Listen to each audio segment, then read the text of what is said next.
साथियों नमस्कार। जैसा कि हमने आपको कुछ टारगेट्स दिया था और उम्मीद करते हैं कि आपने उन टारगेट्स को पूरा कर लिया होगा और कमेंट सेक्शन में आप अपना स्कोर लिखेंगे। ठीक है, तो टोटल जो हमने क्वेश्चन बनाया है 15 क्वेश्चन दिया है। अगर anyone who is getting 8 greater than equal to 8 it means your score is outstanding. अच्छा कर रहे हो आप, लगातार इसको स्कोर को मेंटेन करते रहना। दूसरा महत्वपूर्ण चीज कि आपका एग्जाम का डेट आ चुका है, 25 अक्टूबर को आपका एग्जाम हो रहा है। अगर किसी का स्कोर 6 से 8 के बीच में है, 6 to 8 ठीक है, गुड है, पर मेहनत करने की जरूरत है, कम नंबर है, हम लोग को और बढ़ाने की जरूरत है। जिसका स्कोर लेस देन 5 है, इसका मतलब कि तुम पढ़ाई ठीक से नहीं कर रहे हो और मेहनत करने की जरूरत है।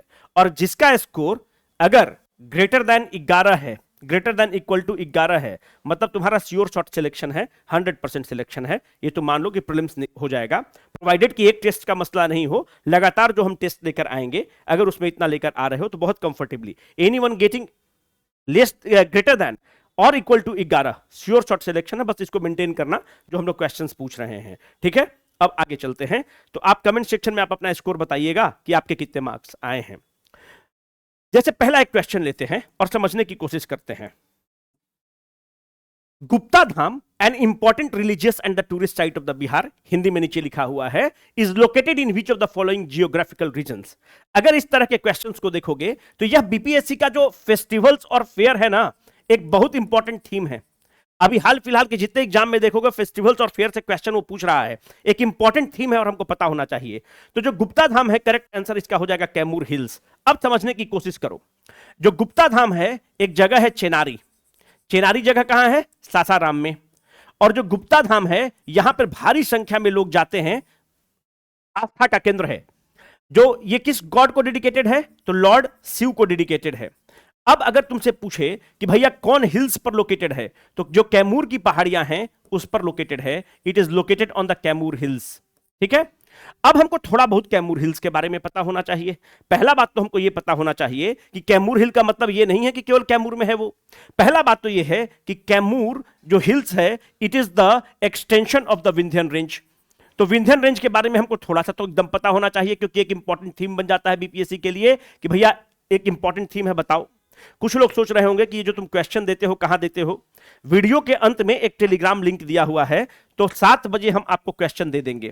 अगला टारगेट भी अभी आपको हम दे देंगे, 7 बजे शाम में क्वेश्चन आपको दे देते हैं, मतलब पीडीएफ दे देते हैं ताकि आप अटेम्प्ट करें, है ना। तो जो भी लोग देख रहे हैं इसका पीडीएफ और सॉल्यूशन वगैरह सारा टेलीग्राम लिंक में क्लिक करिएगा तो मिल जाएगा। तो जो कैमूर हिल्स है it is the extension of the Vindhyan range. Vindhya range का ही एक्सटेंशन है और 2 जिला में एक्सटेंड करता है, एक कैमूर में एक्सटेंड करता है, दूसरा रोहतास में एक्सटेंड करता है। अगर विंध्य की श्रेणी को अगर आप ध्यान से देखेंगे, जो कि हमको थोड़ा बहुत पता होना चाहिए, तो याद रखना कि जो विंध्य रेंज है कुछ इंपॉर्टेंट नदियों का उद्गम स्थल है, जैसे कि केन है, बेतवा है, चंबल है। केन है, बेतवा है, चंबल है, इन नदियों का उद्गम स्थल है। और अगर विंध्य की श्रेणी को तुम देखोगे तो इसका जो हाईएस्ट पीक है उसका नाम है सद्भावना शिखर और गुडविल पीक। तो ये सब चीज पता होना चाहिए। अब चूंकि बात हो गया कैमूर रेंज का, तो यहां पर थोड़ा सा और डिस्कस कर लेते हैं। यहां पर एक बहुत इंपॉर्टेंट मंदिर है, उस इंपॉर्टेंट मंदिर का जो नाम है उसका नाम है मुंडेश्वरी मां का मंदिर। और आप एक चीज देखिएगा कि आपके एग्जाम में इंपॉर्टेंट टेंपल से भी क्वेश्चन खूब पूछता है। तो मां मुंडेश्वरी का मंदिर है, और जो मां मुंडेश्वरी का मंदिर है ये कौन से जिला में है? कैमूर जिला में है मां मुंडेश्वरी का मंदिर। कैमूर की पहाड़ियों पर ही है। और जो मां मुंडेश्वरी का मंदिर है 108 एडी में बना है। और सबसे महत्वपूर्ण बात यह है कि यहां पर जो स्टोन्स हैं वो गुप्तकालीन स्क्रिप्चर्स वहां पर देखने को मिलते हैं। फिर महत्वपूर्ण चीज यह है कि यहां पर गोट सैक्रिफाइस की परंपरा है। गोट सैक्रिफाइस मतलब क्या होता है? बकरा क्यों, मतलब प्रसाद के रूप में उसको ट्रीट किया जाता है, उसकी शहादत होती है, किलिंग नहीं किया जाता है, शहादत किया जाता है। मां मुंडेश्वरी मंदिर के बारे में ये सब चीज आपको पता होना चाहिए। तो मां मुंडेश्वरी कैमूर, गुप्ता धाम सासाराम, ये सब चीज इंपॉर्टेंट थीम है, तो है ना, इसको पता रखो नहीं तो दिक्कत होगा। अब आगे कुछ और लिख लो। जैसे अगर और कुछ इंपॉर्टेंट धाम वगैरह का अगर जिक्र करोगे तो जैसे एक केवल धाम है। जो केवल धाम है ये निषाद समुदाय के जो लोग हैं ये समस्तीपुर में मनाते हैं, उनके लिए बहुत इंपॉर्टेंट है। लगे हाथ इसको कर ही लिया जाए। फिर अगर तुम देखोगे तो एक है बाबा कोटेश्वर धाम। बाबा कोटेश्वर धाम कहां पर है? गया जी में होता है। अब एक है बाबा कामेश्वर नाथ। अब कमेंट सेक्शन में हमको बताओ कि कामेश्वर नाथ का मंदिर कहां है। अब जो भी स्प्रिंट वगैरह वाले लोग हैं उनको हम थोड़ा सा हिंट देना चाहते हैं। ये वहीं पर है जहां पर गिरिहिंदा माउंटेन्स है, तो यहां पर आप तुमको पकड़ लेना चाहिए कि कौन से जिला में है। तो गिरिहिंदा हिल्स पर ही है बाबा कामेश्वर नाथ का मंदिर। तो ये सब कुछ इंपॉर्टेंट चीज है जो तुमको पता होना चाहिए। अब कमेंट करके बताओ कि कामेश्वर नाथ किस जिला में है। ऑप्शन नंबर ए हम दे रहे हैं शेखपुरा, ऑप्शन नंबर बी दिए मुंगेर, ऑप्शन नंबर सी है खगड़िया, ऑप्शन डी है रंगबाद जिला औरंगाबाद। अब तुम कमेंट करके बताओ कि ये जो है कामेश्वर नाथ का मंदिर कहां पर है। इस तरह से हम लोग पढ़ेंगे तो बहुत अच्छा रहेगा। और गुप्ता धाम वाला अगर क्वेश्चन तुम सही किए हो तो very good, it's pretty good, right. अब अगला क्वेश्चन पे आ जाओ। चल, which of the following is the largest geological region of the Bihar in terms of the geographical area? अगर ये सब सवाल गलत हो रहा है ना तो you should feel bad about this। इसका मतलब कि तुम बिहार ज्योग्राफी अच्छे से तैयार नहीं किए हो, बिना लॉन्ग लपेट के कहना चाहते हैं। चवन्नी भर का सवाल है प्लेन्स ऑफ द गंगा। अगर तुमको नहीं पता होगा, अगर मतलब जियोलॉजिकल फीचर्स नहीं पता है तो बहुत मुश्किल है। आपको पता होना चाहिए कि भैया पहले प्री कैम्ब्रियन हुआ, फिर क्या हुआ पेलियो हुआ, फिर क्या हुआ मेसो हुआ, फिर क्या हुआ सेनो हुआ, फिर क्या हुआ क्वाटरनरी पीरियड आया। क्वाटरनरी पीरियड में थार का डेजर्ट बनता है, क्वाटरनरी पीरियड में कश्मीर की घाटियां बनती हैं, क्वाटरनरी पीरियड में गंगा का मैदान बनता है, इस सेनोजोइक काल में सोमेश्वर की रेंज बनती है, इस मेसो में कहां हो रहा है विंध्य की पहाड़ियां बनती हैं, कैमूर रेंज आपको यहां पर देखने को मिलेगा। जो पेलियो है यहां पर धारवाड़ क्रम की चट्टानें आपको देखने को मिलेंगी। ये जो प्री कैम्ब्रियन है वो 8 जिला जो झारखंड से बॉर्डर बना रहा है वहां पर आपको देखने को मिलेगा। अगर हम जो बोल रहे हैं और आपको कुछ नहीं समझ में आ रहा है, इसका मतलब कि जाकर geological formation of the Bihar जरूर पढ़ लीजिए, वो एक इंपॉर्टेंट थीम है, नहीं तो फिर आपसे नहीं बनेगा, मुश्किल होगा। तो बहुत इजी क्वेश्चन है, प्लेन्स ऑफ द बिहार इसका करेक्ट आंसर है। अभी जब हम वीडियो रिकॉर्ड कर रहे हैं तो ये 15 तारीख है। अब आपका हम टारगेट दे रहे हैं, अब हम आपसे कब मिलेंगे 15 से 20 तारीख तक का हम आपको टारगेट दे रहे हैं। अब एक चीज कभी तुम पूछते हो कि जो यूट्यूबर तुमको बोल रहा था साहब कि 20 सितंबर को परीक्षा हो रहा है और इसमें कुछ नमूना जो है आकर बोलता है कोर्स बेचने के लिए आप बोल रहे थे कि 2nd और 3rd वीक ऑफ अक्टूबर जाएगा, तुम सोचते हो 20 सितंबर तुमको बोल के फंसाए हुए था। अरे भैया अगर YouTube पर आकर अगर हम कुछ बोल रहे हैं तो कुछ इतनी तो हमको पता है कि हमारी थोड़ी बहुत जो भी क्रेडिबिलिटी है कि उसकी क्रेडिबिलिटी का नाश नहीं होना चाहिए। तुमको 20 सितंबर करके लगा के रखा आराम से प्रीलिम्स में, तुम भी मजे थे प्रीलिम्स में, आराम से कंबल तान के सो गए। अब बताओ अगर तुम मेंस रेडी नहीं हो, अगर ये एग्जाम का तुम्हारा साइकिल है मेरे भाई, अगर ये प्रीलिम्स को मूव करके यहां किया है ना तो जनवरी में तुम्हारा मेंस ले लेगा। तुम कहां से अगर मेंस अभी रेडी नहीं करोगे तो क्या करोगे तुम बताओ। जो तुम्हारा यूट्यूबर सब 20 सितंबर बोल दिया कि हाँ डेट आ गया 20 सितंबर, और तुम प्रीलिम्स मोड में लगे रह गए, प्रीलिम्स निकाल के क्या कर लोगे। अभी भी तुमको बोलते हैं कि जो भी स्टैटिक वाला पार्ट है उसको कर लो मेरे भाई। अभी भी पूरा अगस्त तक तुमको क्या करना चाहिए कि 60% टाइम तुमको प्रीलिम्स को देना चाहिए, 40% टाइम जो भी पढ़ाई कर रहे हो तुमको मेंस को देना चाहिए। अगर प्रीलिम्स कमजोर है तो 70% टाइम अपना प्रीलिम्स को देना, 30% टाइम मेंस को देना। अब तुम बोलोगे सर मेंस को कैसे देंगे, हमको समझ में नहीं आता है, तो सुन लो कैसे देना चाहिए। भैया ये बताओ कि हिस्ट्री तो नहीं बदल जाएगा ना, 57 का क्रांति तो नहीं बदल जाएगा कि 57 का क्रांति बदल जाएगा, नहीं बदलेगा।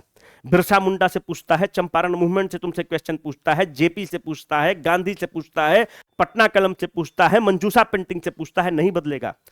Make your answers ready on this topics. Second, polity में क्या प्रियम्बल बदल रहा है कि संशोधन उसमें हो रहा है। Fundamental right, DPSP, judiciary, panchayati raj institutions, centre state relationship, role of governor, role of the president, ये टॉपिक फिक्स्ड है बीपीएससी के, जिससे क्वेश्चन पूछता है। नहीं रेडी करोगे, इतना मेंस में कम टाइम मिलेगा मेरे भाई कि तुम बस कॉपी भरने पर फोकस करोगे, बाकी तुम्हारा मर्जी है। तो जो पॉलिटी का स्टैटिक एरिया है तुम कर लो। तीसरा महत्वपूर्ण चीज, तुम अगर ऐसे नहीं कर रहे हो ना तो तुम्हारा नहीं होगा सिलेक्शन। फिर से रिपीट कर रहे हैं, ये जो रश्मि किरण रैंक 6 हैं जिनको 190 नंबर आया है वो हम ही लोग की स्टूडेंट हैं। एक चीज से उनका आया है क्योंकि ऐसे में बहुत अच्छा नंबर लेकर आ गई थी, 190 नंबर। तो ऐसे is going to be the game changer my friend. बाकी तो तुम्हारी मर्जी है, जो तुमको उचित लगता है करो। बाकी तो तुमको यूट्यूब पर 20 सितंबर करके प्रीलिम्स में धकेलेगा, क्योंकि मेंस पढ़ाना मुश्किल है, मेंस का इवैल्यूएशन मुश्किल है। है ना, तो तुमको प्रीलिम्स मोड में एकदम दबा के रखेगा कि रहो भाई आप प्रीलिम्स मोड में। अरे कोचिंग इंडस्ट्री को समझा करो भाई, है ना। अब जो हम तुमको टॉपिक दे रहे हैं 20 अगस्त तक करना, हम तुमको 20 अगस्त तक रेडी रहना, फिर हम वीडियो लेकर आएंगे, हर 5-5 दिन का तुमको टॉपिक देंगे। अगर हमारे साथ करना होगा तो तुमको अक्टूबर के पहले तक हम सारा टॉपिक करा देंगे। बिहार मॉडर्न हिस्ट्री कंप्लीट आपको करना होगा। फंडामेंटल राइट पॉलिटी में, फंडामेंटल ड्यूटी और डीपीएसपी, ये 3 पॉलिटी का हो गया। बिहार मॉडर्न हिस्ट्री कंप्लीट हो गया। फिर आप करंट अफेयर्स में अपॉइंटमेंट करेंगे, ऑबिचुअरी करेंगे, फर्स्ट इन इंडिया करेंगे, ये 3 टॉपिक करेंगे। इसके पहले वाला जो आज हम वीडियो ले रहे हैं उसमें क्या क्या करंट अफेयर का टॉपिक लिए थे याद है?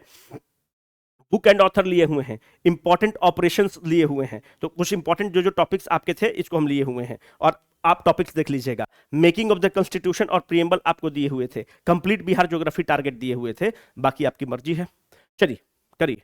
अब जैसे देखो, अगर बीपीएससी में तुम देखोगे तो रिवर सिस्टम उसका फेवरेट एरिया है, और होना भी चाहिए। रिवर सिस्टम खूब क्वेश्चन पूछता है। अगर रिवर सिस्टम नहीं किए हो और गलत क्वेश्चन ये किए हो तो you should feel bad about this, कि क्यों हमसे गलती हुआ। क्वेश्चन कह रहा है कि identify the river describe by the following clues. It इंटर्स the Bihar through the Siwan district and subsequently forms the part of the, मतलब बिहार और यूपी का बॉर्डर के रूप में काम करता है। तो पहला चीज हमको पता होना चाहिए कि कौन कौन सी जो नदियां हैं बिहार और यूपी का बॉर्डर बनाती हैं। अगर साउथ से देखोगे तो करमनासा इंटर कर रहा है, फिर गंगा इंटर कर रही है, फिर घाघरा है और गंडक है। It has Rapti, Sharda and the Chhoti Gandak among the associated tributaries. It joins the Ganga near Revilganj, Chhapra in the Saran district. Which of the following river is being described as Gandak, Ghaghra, Kosi, Bagmati? Correct answer मेरे भाई घाघरा हो जाएगा। और जो लोग गलत कर रहे हो, अगर स्प्रिंट वाले हो तुम लोग गलत कर रहे हो तो तुम लोग तो क्लास में मार खाएगा, एकदम सुन लो एकदम। अब देखो, घाघरा के बारे में तुमको पता होना चाहिए कि जो घाघरा इंटर कर रहा है एक जगह का नाम है गुथनी। जो गुथनी जगह है कहां पर है? सिवान में। ये बहुत इंपॉर्टेंट है, इससे बहुत इसको ध्यान से करोगे। इस घाघरा को करनाली हम लोग कहते हैं नेपाल में। इस घाघरा को सरयू हम लोग कहते हैं यूपी में। जो घाघरा है इंटर कहां करती है? रेविलगंज इंटर करती है गुथनी सिवान में, और गंगा से कहां मिल रही है? रेविलगंज। रेविलगंज कहां है? छपरा में, और छपरा सारण में। और इसका जो लेंथ इन बिहार है कि बिहार में कितना डिस्टेंस ट्रेवल करती है, तो 83 किलोमीटर लेंथ इन बिहार है। ये एक इंपॉर्टेंट थीम है, इसको आपको आना चाहिए। सेकेंड आइए, विच of the following is the longest tributary of the Ganga? बहुत लोग लॉन्गेस्ट ट्रिब्यूटरी सोचा होगा, बागमती मारा होगा, गलत है Bagmati. Of the Ganga that flows entirely with in the state of the Bihar. आपको ऐसा नदी के बारे में बताना है कि जो entirely with in the state of the Bihar flow करती है। इसका मतलब कि इसका ओरिजिन, मतलब और जहां पर गंगा में मीट कर रही है, ये दोनों बिहार में होना चाहिए। तो बहुत लोग बागमती टिक किया होगा, गलत है। अगर ऐसे तुम देखोगे तो सबसे बड़ी नदी कौन है? गंगा। बिहार में डिस्टेंस है 445 किलोमीटर। कितना जिला से होकर गुजरती है? 12 जिला से होकर गुजरती है बिहार में। अगर तुम देखोगे तो पटना में सबसे ज्यादा डिस्टेंस ट्रेवल करती है। कितना डिस्टेंस ट्रेवल करती है? 99 किलोमीटर।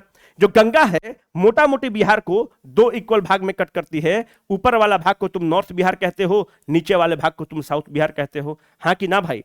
पर हम ये तुमको कहना चाहते हैं कि गंगा की अगर ट्रिब्यूटरी की तुम बात करो, जो सेकेंड लार्जेस्ट ट्रिब्यूटरी है वह 394 किलोमीटर के आसपास है, और वो किसका है? बागमती का है। हाँ कि ना भाई? बागमती का है। पर बागमती का उद्गम स्थल बिहार में नहीं है, वह नेपाल से होकर आती है। अगर तुम देखोगे बूढ़ी गंडक को तो यह सोमेश्वर श्रेणी से आती है। सोमेश्वर रेंज इसका उद्गम स्थल है।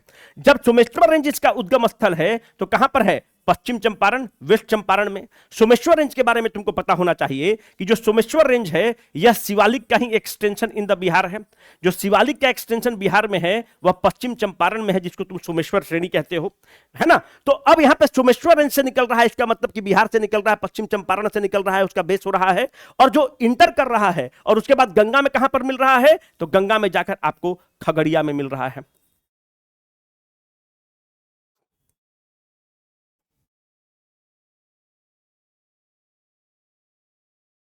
ये जो सोमेश्वर रेंज से निकल रही है इसी नदी को क्या आप बोलते हैं? सिकराना नदी भी बोलते हैं। इसका डिस्टेंस इन द बिहार कितना है? 320 किलोमीटर इसका डिस्टेंस इन द बिहार है, बूढ़ी गंडक का। तो अब ध्यान से देखो कि जो बूढ़ी गंडक जाकर मिल रही है, इसी पर आप जो इसका ऑक्सबो लेक बनता है उसी को तुम कहते हो कंवरताल झील। और जो कंवरताल झील है ये कहां पर है? बेगूसराय जिला में है। और जो बेगूसराय जिला में कंवरताल झील है यह बिहार का 39th नंबर का रामसर साइट है and it is found by the meandering of which river? It is found by the meandering of Budhi Gandak river. अब इसके कुछ इंपॉर्टेंट ट्रिब्यूटरीज हैं जो तुमको पता होना चाहिए, एकदम पता होना चाहिए। अगर सब चीज नहीं पता है तो बहुत मुश्किल है। अगर ये बूढ़ी गंडक है तो एक इसकी ट्रिब्यूटरी है जिसका नाम है मसान, एक इसका जो ट्रिब्यूटरी है उसका नाम है तिऊर, मसान, और एक जो इसकी ट्रिब्यूटरी है उसका नाम है बालोर।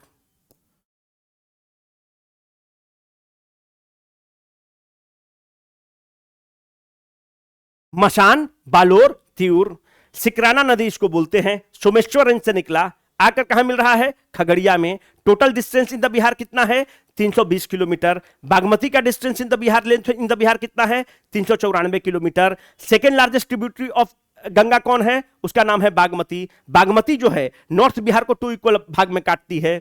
यह जो नदी है, अगर बागमती को तुम देखोगे तो बागमती का उद्गम स्थल चूंकि नेपाल में है, इसलिए इसका करेक्ट आंसर नहीं हो जाएगा, क्योंकि कंप्लीट स्ट्रेच उसका बिहार में नहीं लाई कर रहा है ना भाई। इसका तो कंप्लीट स्ट्रेच बिहार में लाई कर रहा है। उद्गम स्थल भी बिहार में है, गंगा से मीट भी कर रही है बिहार में। बागमती के केस में नहीं है, उसका उद्गम स्थल नेपाल में है। अगर नेपाल में है, हिमालयाज में है, तो वो हमसे मीट जो कर रही है वो बिहार में मीट कर रही है, पर उसका उद्गम स्थल बिहार में नहीं है। इसलिए इसका करेक्ट आंसर क्या हो जाएगा? इसका करेक्ट आंसर बूढ़ी गंडक हो जाएगा।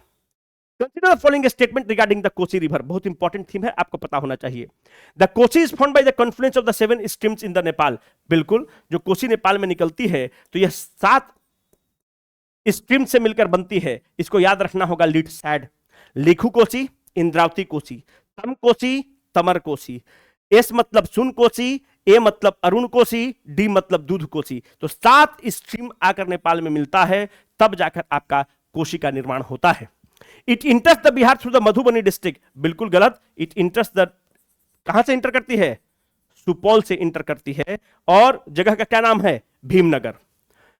It finally joins the Ganga at the Kursela in the Katihar district. बिल्कुल correct. Kosi does not have a defined flood plain. बिल्कुल इसका डिफाइंड फ्लड प्लेन नहीं है, वह काटते जाती है, और it is known for changing its course, hence it is often called as the sorrow of the Bihar. तो ये सही है, ये सही है, ये सही है, ये गलत है, ये सही है। इसका जो करेक्ट आंसर होगा निकाल लेना। चवन्नी भर का तो सवाल है। लैग कर रहा है, लगता है कि लैग कर रहा है यूट्यूब पे। अच्छा, इसका जो डिस्टेंस इन द बिहार है वो कितना है? 260 किलोमीटर है। अगर तुम देखोगे कि कोसी पर, तो इस पर एक हाइडल प्रोजेक्ट है, उसका नाम है कटैया हाइडल। अगर यहां पर तो कुछ डैम्स को तुम देखोगे तो इसी पर है ईस्ट कोसी कनाल, वेस्ट कोसी कनाल और राजपुर कनाल, है ना। तो ये सब चीज तुमको पता होना चाहिए। ये सब चवन्नी भर का सवाल है, इसमें कुछ दम है। ईस्ट कोसी कनाल, वेस्ट कोसी कनाल, राजपुर कनाल, अगर ये सब सवाल गलत कर रहे हो तो इसका मतलब बढ़िया से नहीं पढ़ रहे हो। ये बढ़िया सवाल है यार, इसको बताओ। अगर इसको तुम सही किए हो तो you should feel very proud of this. बढ़िया सवाल है। कह रहा है कि विच of the following wild life sanctuary of Bihar is particularly famous for it hot water springs. बहुत सुंदर क्वेश्चन है। अगर कैमूर को देखोगे तो कैमूर जो सबसे लार्जेस्ट वाइल्ड लाइफ सेंचुरी कौन है? कैमूर, क्षेत्रफल के दृष्टिकोण से। और इसको क्या है? सेकेंड टाइगर रिजर्व बनने की बात चल रही है। एनटीसीए के पास डिमांड पेंडिंग है। बिहार में मात्र एक टाइगर रिजर्व है। कहां पर है? उसको कहते हैं वाल्मीकि टाइगर रिजर्व। जो वाल्मीकि टाइगर रिजर्व है, कितने नंबर का टाइगर रिजर्व है? 18वें नंबर का टाइगर रिजर्व है। यहां पर टोटल टाइगर कितना है? टाइगर सेंसस 2022 के हिसाब से 54। डीएफओ वगैरह कहता है कि 70 है, कभी कभी बोलेगा अखबार के हिसाब से 94 है। वो सब हमको नहीं याद रखना है। जो टाइगर सेंसस कहता है वो हमारे लिए इंपॉर्टेंट है, वो महत्वपूर्ण है। जो वाल्मीकि टाइगर रिजर्व है, यहीं पर तुम देखना कि इसी में तुम्हारा क्या है? उदयपुर वाइल्ड लाइफ सेंचुरी है। जो उदयपुर वाइल्ड लाइफ सेंचुरी है, यहीं पर एक लेक है जिसको तुम लेक सरैयामान कहते हो या लेक सरेमान कहते हो। अब हमको तुम कमेंट सेक्शन में ये बता दो कि बिहार में total number of the Ramsar sites कितने हैं? Option A 5, option B 6, option C 7, option D 8। अब कमेंट सेक्शन में बताओ कि बिहार में total number of the Ramsar sites कितने हैं। अब ध्यान से देखना, वाल्मीकि टाइगर रिजर्व है, इसी का जो एक्सटेंशन होता है नेपाल में, इसको तुम कहते हो परसा वाइल्ड लाइफ सेंचुरी। इसी का जो एक्सटेंशन नेपाल में है, इसको तुम कहते हो चितवान नेशनल पार्क। ये सब बहुत चवन्नी भर का सवाल है यार। 8 आना का भी अगर सवाल रहता तो तुमको बोलते कि नहीं बढ़िया सवाल तुम बनाए, ये फैक्ट तुमको पता हो गया वाल्मीकि टाइगर रिजर्व के बारे में। ये सब चवन्नी भर का फैक्ट है। भीमबंद वाइल्ड लाइफ सेंचुरी अगर तुम देखोगे तो ये 1975 में बनता है। And this Bhimbandh wildlife sanctuary जो है सबसे पुराना सेंचुरी है। जो गौतम बुद्ध सेंचुरी है ये हमको लगता है कि 1976 75 में बना है, तो ये 76 में बना है। और ये कहां पर है? गया जी में है। भीम बांध कहां है? मुंगेर में है। और इसी भीम बांध पर आप देखिएगा कि यहां पर एक जल कुंड है, जो जल कुंड है हॉट स्प्रिंग है, and this is the hottest Kund of the Bihar. ये सब चवन्नी भर का सवाल है। कांवर जो झील है 39वां नंबर का रामसर साइट है, और जो कांवर झील है ये बूढ़ी गंडक के मियंडरिंग से बनता है। और कौन सा जिला में है? बेगूसराय में है। 39th नंबर का रामसर साइट है। It was the first Ramsar site of the Bihar. As of now the total number of the Ramsar sites in the India is 101, 101 है। जो 101वां रामसर साइट है उसका नाम है ग्लॉ। ग्लॉ कहां का है? अरुणाचल प्रदेश का है। जो रामसर कन्वेंशन होता है इसको कन्वेंशन ऑन द वेटलैंड्स भी बोलते हैं। और कहां पर होता है? रामसर एक शहर है। कब? 1971 में बैठक होती है। एग्रीमेंट कब साइन हो जाता है कि भाई इसको इन्फोर्स करेंगे? 75 में। भारत कब ज्वाइन करता है? अब तुम बताओ कि भारत कब ज्वाइन करता है? 1981 में करता है कि 82 में करता है कि 83 में करता है कि 84 में करता है ना? ये सब इजी क्वेश्चन है, तुमको पता होना चाहिए। सबसे ज्यादा रामसर साइट कौन से देश में है? सबसे ज्यादा यूनाइटेड किंगडम में है। 2 नंबर पे मेक्सिको में है। भारत में सबसे ज्यादा किसके पास है? तमिलनाडु के पास है। 2 नंबर पे यूपी है। बिहार में कितना number of the Ramsar site है? ये तुमको दे दिए हैं कि तुम हमको कमेंट में बताओगे। हम कुछ उदाहरण तुमको दे देते हैं। जैसे गोकुर जलाशय बक्सर वाला है। उदयपुर वाइल्ड लाइफ सेंचुरी एक ऐसा कम्युनिटी रिजर्व है जिसको तुम कहते हो गोगाबिल। जो गोगाबिल है वो कम्युनिटी रिजर्व है, और साथ साथ में वो रामसर साइट भी है जो कि कटिहार में है। नागी और नकटी जमुई में है, और जो नागी और नकटी है वह डैम था, इससे मैनमेड मानव निर्मित रामसर साइट है। ये अब चवन्नी भर का सवाल है यार, बनाना इसको, है ना? विच of the following Which of the following pair of the GI tagged handicraft is associated with the Bihar? Easy question है। अगर तुम देखोगे तो हाल फिलहाल में 3 नया GI टैग मिला है बिहार को। उसका क्या क्या नाम है? पहला 52 बूटी साड़ी। जो 52 बूटी साड़ी है वो एक जगह है बसवन बिघा नालंदा में। तो ये जो 52 बूटी साड़ी मतलब जो 52 है इसका मतलब क्या हुआ? 52 मोटिफ है। साड़ी पर 52 मोटिफ होता है जो हिंदुइज्म को डिस्क्राइब करता है, बुद्धिज्म को डिस्क्राइब करता है। 52 मोटिफ है।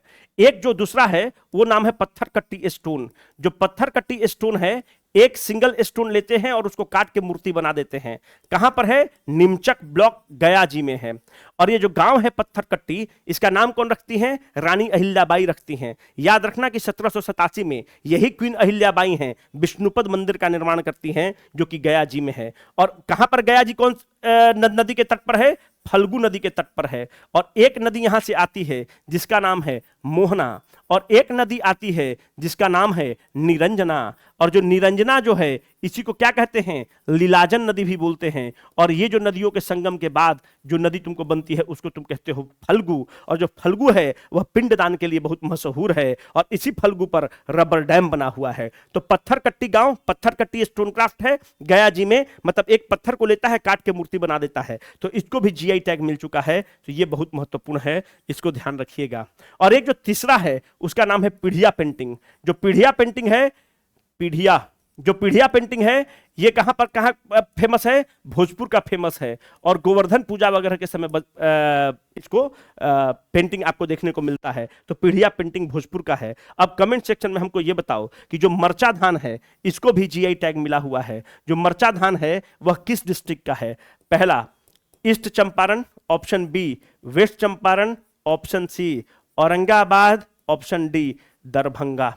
कमेंट करके बताओ मेरे भाई, नहीं तो कोई फायदा नहीं है, बाकी तुम्हारी मर्जी है। पहली बात यह है कि कल यानी 16 अगस्त को तुम लोग का टेस्ट है। टेस्ट लिखते रहो भाई। जो FLT 3 है ये 16 अगस्त को है। FLT 3 16 अगस्त को है। कहीं भी हो ऑनलाइन या ऑफलाइन टेस्ट दो। पहली बात है कि ऑफलाइन प्रेफरेबल है क्या? बिल्कुल ऑफलाइन प्रेफरेबल है, पर अगर मानते हैं कहीं और हो तो तुम ऑनलाइन टेस्ट दो। अगर ऑनलाइन टेस्ट नहीं दोगे कोई फायदा नहीं होगा, अगर ऑफलाइन टेस्ट नहीं दोगे कोई फायदा नहीं होगा। टेस्ट दो, अपने आप को जज करो। डोंट गिव अ डैम कि तुमको कितना नंबर आ रहा है, जस्ट गो एंड सिट। जो 16 अगस्त को टेस्ट है वो कहां पर है? दिल्ली में भी है, पटना में भी है, और विभिन्न शहर में है। नया जो सेंटर ऐड किया गया है वह समस्तीपुर ऐड किया गया है। तो जो समस्तीपुर के लोग हैं आप लोग भी दे सकते हैं। सेंटर कहां पर है? गया जी में है, सासाराम में है, भागलपुर में है, बिहार शरीफ में है, मुजफ्फरपुर में है। तो ये कुछ इंपॉर्टेंट सेंटर्स हैं, हमको और भूल रहे हैं। गया है, सासाराम है, भागलपुर है, फिर तुमको मुजफ्फरपुर है, और भी सेंटर्स हैं, एक समस्तीपुर को भी ऐड किया गया है। तो बहुत सेंटर्स हैं, आपका टेलीग्राम में लिंक डाला हुआ है, आप जाकर देख लीजिएगा। तो दिल्ली में 2 सेंटर बेसिकली होता है, पर अभी कुछ संत निरंकारी में इशू चल रहा था, उनका कुछ फंक्शंस वगैरह था, तो संत निरंकारी नहीं रखा गया है। और वहां पर जो आपका वेस्ट पटेल नगर में सेंटर चलता था वो भी नहीं रखा गया है, तो उसके लिए हम लोग सॉरी बोलते हैं। इससे नहीं रखा है क्योंकि वहां पे कुछ उनका एग्जाम चल रहा था। अगली बार से आपका वेस्ट पटेल नगर में भी सेंटर रहेगा, संत निरंकारी में भी सेंटर रहेगा। तो दिल्ली में इस पर मात्र एक सेंटर है जिसका नाम है मुखर्जी नगर में, वो कुछ उसका हम नाम बता देते हैं, वो जो सेंटर है, ताकि आप लोगों को कोई दिक्कत नहीं हो।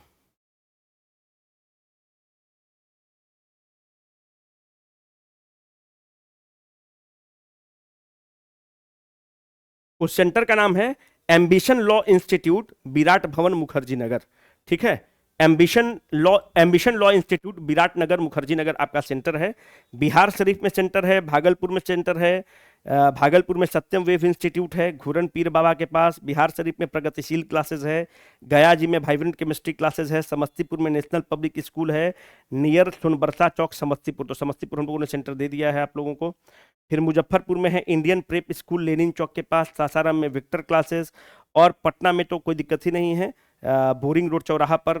जो सारा एग्जाम का जो आपका टाइमिंग है वो है 12 से 2, एक बार पता कर लीजिएगा, 12 से 2। पर जो बोरिंग रोड में सेंटर है वहां 12 से 2, 2 से 4, 4 से 6 है। बाकी हर जगह जो टेस्ट का जो टाइमिंग है वो 12 से 2 है, तो इसको ध्यान रखिएगा। फिर तीसरा महत्वपूर्ण चीज, जो भी फाउंडेशन के लिए बच्चे हैं, जो 73rd फाउंडेशन है, उनका 16 अगस्त से क्लास स्टार्ट हो रहा है ना। तो जो 73वीं फाउंडेशन का जो सेकंड बैच स्टार्ट हो रहा है वो आपका 16 अगस्त से स्टार्ट हो रहा है, तो ध्यान दीजिएगा। और इंडिपेंडेंस डे के लिए सारे जो कोर्सेज पर शायद 25 से 30% का ऑफर चल रहा है, टेलीग्राम में डाला हुआ है, एक बार देख लीजिएगा, वो भी हम आपको बता देते हैं, है ना। प्रचार करने के लिए बोला गया है कि भाई कर दीजिएगा प्रचार, जो भी ऑफर चल रहा है एक बार देख लीजिएगा आप लोग।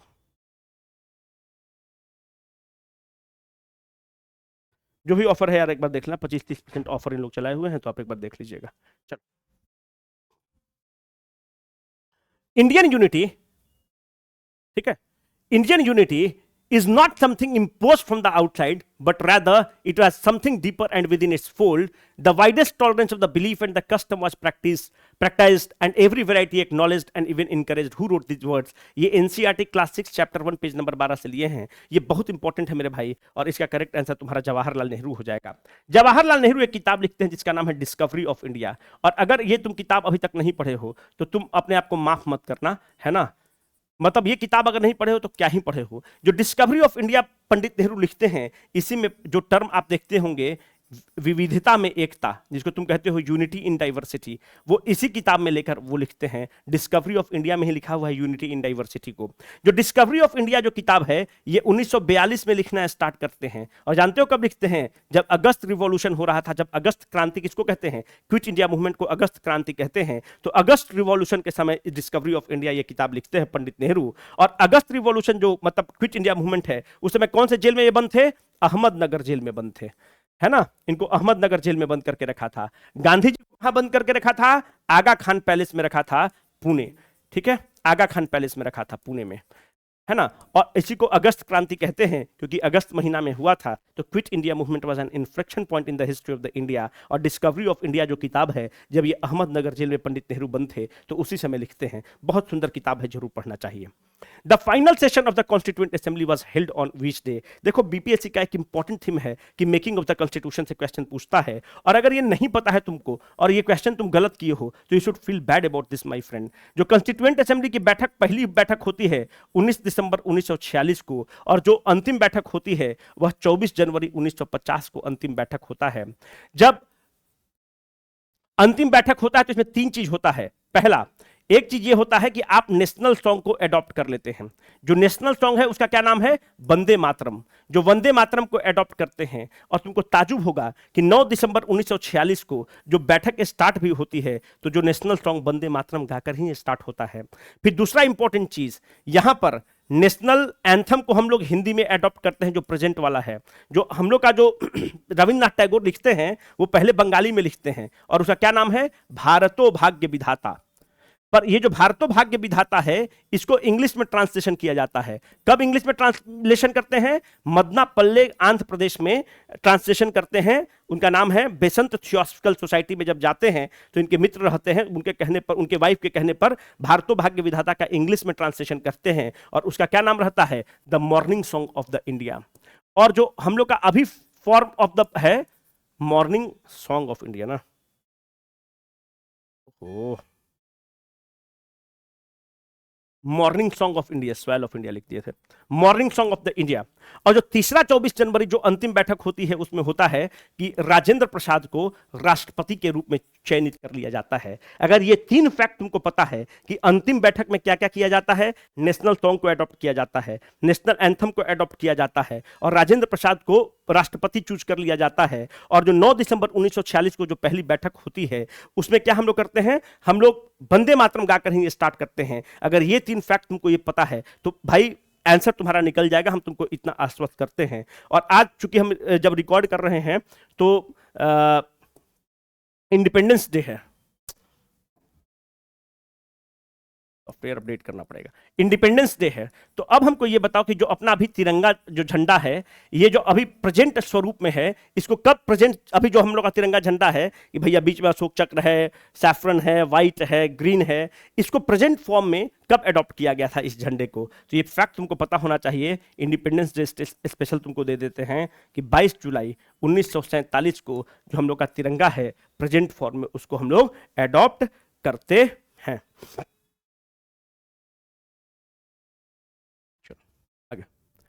अब आ जाओ books and author, current affairs वाला थोड़ा सा ले लेते हैं।